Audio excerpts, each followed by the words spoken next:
When the safest state in the country starts complaining about rising crime, you know you have a problem. And the safest state in America is Vermont, and has been for years. The largest city in the state is Burlington, and has a whopping population of around 44,000 people. And it has seen 5 homicides this year. Now that doesn't sound like a lot, 5. Most cities would love to only have 5. But Burlington, for the last 10 years, has averaged 1 per year. They had 1 in 2020 and 0 last year. So 5, albeit a small number, is a lot. The entire state recorded its 20th homicide last month. 20th in the entire state.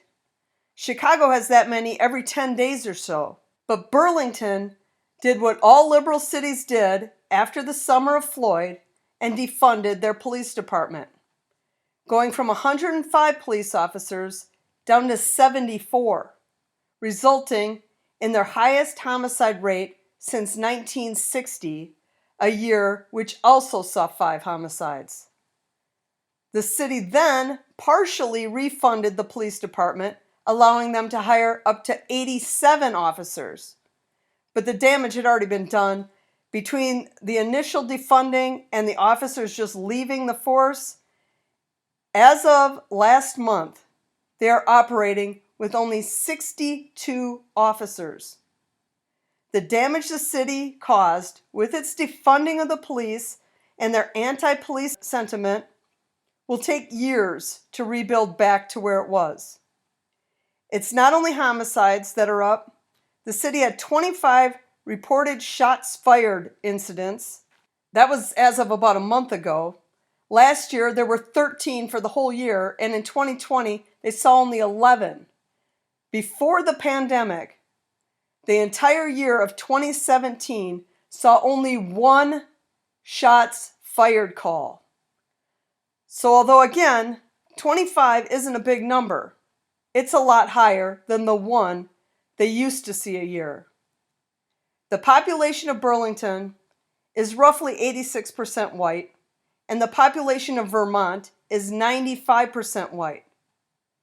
But let's take a visit to the gun memorial and see who is being murdered in Vermont.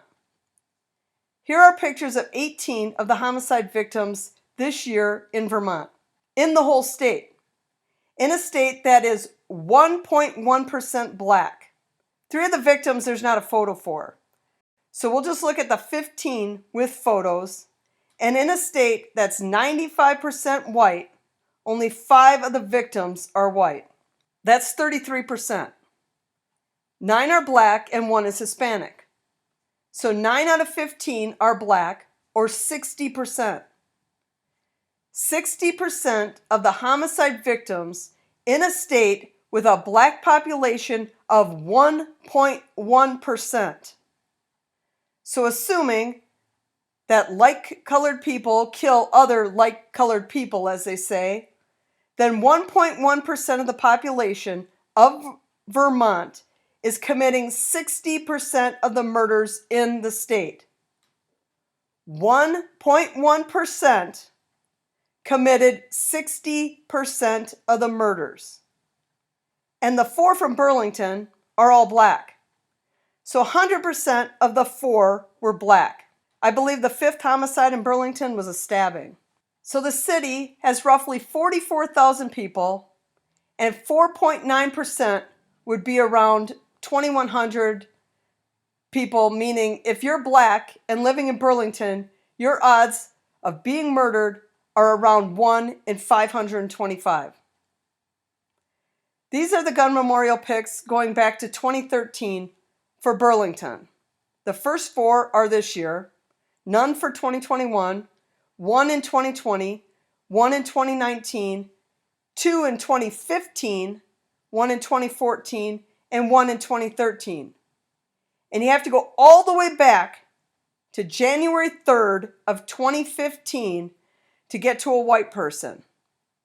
But these images stick to the same percentages as earlier. 70% of the victims are black and 30% white, going back 10 years. But if you only went back 5 years, 100% of the victims would be black in a city that is less than 5% black. Burlington went from a murder rate of 0 last year. Providing they stay at only 5 homicides this year, they'll have gone to a murder rate of 11.5, which is around the same as Miami, Florida. So from 0 last year to 11.5 in 1 year.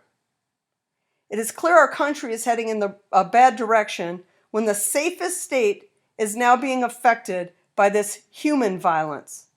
And it's likely going to get far worse before it gets any better. No city is safe from the violence anymore. So stay safe, America.